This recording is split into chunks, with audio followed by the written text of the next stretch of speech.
ओम प्रकाश राजभर जी हैं। ये जो है कि राजभरों का बहुत दिग्गज नेता है। राजभरों के लिए जो है कि दिन रात एक करके दिन रात काम करते हैं तो अपने परिवार के लिए करते हैं, अपना पॉकेट हमेशा गर्म करते हैं। ऐसा क्या हुआ था कि आप जो है कि उस पार्टी को छोड़कर एक अपनी खुद की पार्टी आप लोग? देखिए, नेताजी के विषय में जान लीजिए। 27 अक्टूबर सन 2002 को सुहेलदेव पार्क सारनाथ में कसम खाए थे कि मैं आजीवन चुनाव नहीं लड़ूंगा, न तो मेरे घर का कोई सदस्य चुनाव लड़ेगा। प्रकाश राजभर जी जो है कि भाजपा को फिर से जो है कि भाजपा की पार्टी में गए, सपा को छोड़। देखिए, आप लोग जानते हैं, शाम को वहाँ दिखाई देते हैं तो सुबह वहाँ दिखाई देते हैं। उनकी ये आदत है।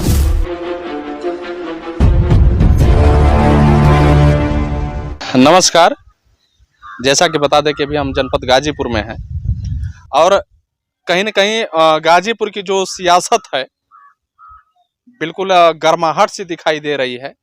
और ये भी खबर जो है कि चल रही है कि ओम प्रकाश राजभर जी अब जो कि अभी कुछ दिन पहले पार्टी को बहुत कोसते थे, भाजपा को, आज फिर से वो जो है कि भाजपा में चले गए हैं। कैमरे पर जो चेहरा आपको दिखाई दे रहा है इस समय, ये भी उसी पार्टी से थे, उन्हीं का समर्थन करते थे और राजभर जी के साथ कंधे से कंधा मिलाकर इन्होंने चलने का जो काम किया है, लेकिन आज कहीं न कहीं नाराजगी दिखाई दे रही है। तो क्या है पूरा मामला, हम थोड़ा सा जानने का प्रयास करते हैं। बहुत बहुत स्वागत है सर हमारे चैनल पर। आपका भी बहुत बहुत धन्यवाद।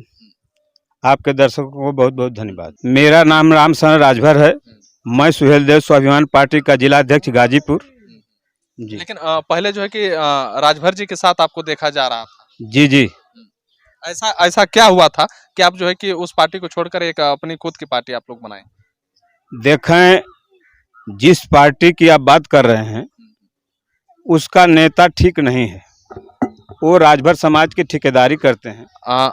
राजभर जी को अनुभवी नेता कहा जाता है और बहुत दिग्गज उनको नेता माना जाता है, यही राजभर कहते हैं। देखिए, नेताजी के विषय में जान लीजिए। 27 अक्टूबर सन 2002 को सुहेलदेव पार्क सारनाथ में कसम खाए थे कि मैं आजीवन चुनाव नहीं लड़ूंगा, न तो मेरे घर का कोई सदस्य चुनाव लड़ेगा, न तो मैं राज्यसभा बनूंगा, न एमपी एमएलए बनूंगा, न मुख्यमंत्री बनूंगा। आज नेताजी की हालत देख लीजिए।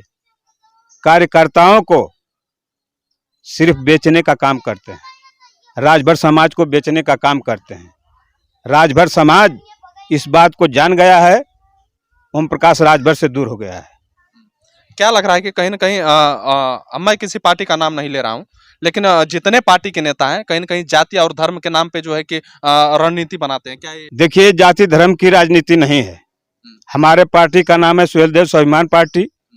और जो पार्टी की, जिस पार्टी की आप बात कर रहे हैं, उस पार्टी के मुखिया, उनकी रजिस्ट्री हो गई है कि वो पार्टी के राष्ट्रीय अध्यक्ष रहेंगे जब तक जिंदा हैं।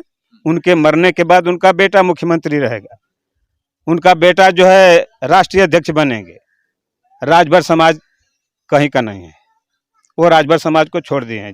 जो भी बनेंगे, ओम प्रकाश राजभर बनेंगे, अरुण राजभर बनेंगे, अरविंद राजभर बनेंगे और उनकी औरत बनेगी, उनके नाती पोता बनेंगे। राजभर समाज से कोई लेना देना नहीं है। लेकिन ये तो कहीं कहीं दावा किया जाता है कि जो ओम प्रकाश राजभर जी हैं, ये जो है कि राजभरों का बहुत दिग्गज नेता है। राजभरों के लिए जो है कि दिन रात एक करके काम करते हैं फील्ड में। दिन रात काम करते हैं तो अपने परिवार के लिए करते हैं, अपना पॉकेट हमेशा गर्म करते हैं। राजभर समाज को छोड़ने का काम करते हैं। उन्होंने गाजीपुर में आया तो यही कहा कि मैं राजभरों को नेता बनाने आया हूं। आज तक आप बता दीजिए कि कितने राजभर नेता पैदा किए। अगर किसी को दुख तकलीफ, कहीं झगड़ा झंझट हो जाता है तो पैरवी करने के लिए कोई राजभर नेता नहीं हुआ यहाँ पे। आप कैसे समाज के शुभचिंतक हैं? लेकिन बहुत ज्यादा गर्माहट अब ये दिखाई दे रहा है कि ओम प्रकाश राजभर जी जो है कि भाजपा को फिर से जो है कि भाजपा की पार्टी में गए, सपा को छोड़। देखिए, आप लोग जानते हैं, शाम को वहाँ दिखाई देते हैं तो सुबह वहाँ दिखाई देते हैं। उनकी ये आदत है। उनको समाज नहीं चाहिए, उनको पैसा चाहिए। बहुत बड़ा आप आरोप या फिर जो है कि खुलासा क्या कहें? सर, 20 साल मैंने गुजारा है, नजदीक से देखा है इस चीज को, इसलिए मैं कह रहा हूँ ये पीड़ा है राजभरों की। पूछ लीजिए इन लोगों की पैरवी कई बार हुई है। बिल्कुल, मैं बता दूं कि जहां मैं अभी खड़ा हूं ये 150 राजभरों की जो कि बस्ती है, और क्या लग रहा है कि राजभर बिल्कुल नाराज चल रहे हैं? बिल्कुल नाराज चल रहे हैं। यहाँ के विधायक हैं, आप जानते ही हैं, माननीय बेदीराम जी, जखनिया विधानसभा के विधायक। जखनिया विधानसभा के। तो हम लोगों की नाराजगी यही थी कि नेताजी, क्या जखनिया में, गाजीपुर में ऐसा लोग नहीं मिलते हैं कि जो चुनाव लड़ सकें? अगर आप नहीं लड़ाते हैं तो हम लोग इस्तीफा देंगे। हम लोगों ने इस्तीफा दे दिया। आज तक हम लोग सोचते रहे कि कुछ होगा, लेकिन राजभरों की भलाई अब वहाँ नहीं है। भैया ये बताइए कि आज ओम प्रकाश राजभर जी जो है कि फिर से चले गए भाजपा में। कल तक वो जो है कि भाजपा का विरोध कर रहे थे, तो ऐसा जो है कि राजभर जी ने कर दिया है, तो राजभर क्या सोच रहा है इस? राजभर का सोचेगा, जब कुछ राजभर का सुनवाई नहीं तो राजभर का सोचेगा। तो क्या लग रहा है कि ओम प्रकाश राजभर जी के साथ इस बार राजभर सपोर्ट नहीं करेगा? कहाँ से कर पाएगा? जब कुछ मिलबे नहीं करेगा तो सपोर्ट करके क्या फायदा है? देखिए, ये उत्तर प्रदेश है, कहीं ना कहीं जाति के नाम पे, पार्टी के नाम पे नेता बनाए जाते हैं, नेता को चुना जाता है, और यही जनता जब वो नेता किसी दूसरे पार्टी का समर्थन करना शुरू कर देता है, या फिर ये जैसा उम्मीद रखे रहते हैं उन नेताओं से, वैसा वो नेता जब काम नहीं करता है, तो यही जनता, यही उत्तर प्रदेश के लोग उस समय गाली बकते हैं, उस नेता को गाली देते हैं, लेकिन फिर 5 साल उसी जाति के और उसी पार्टी के नाम पे जो है कि वोट भी करते हैं।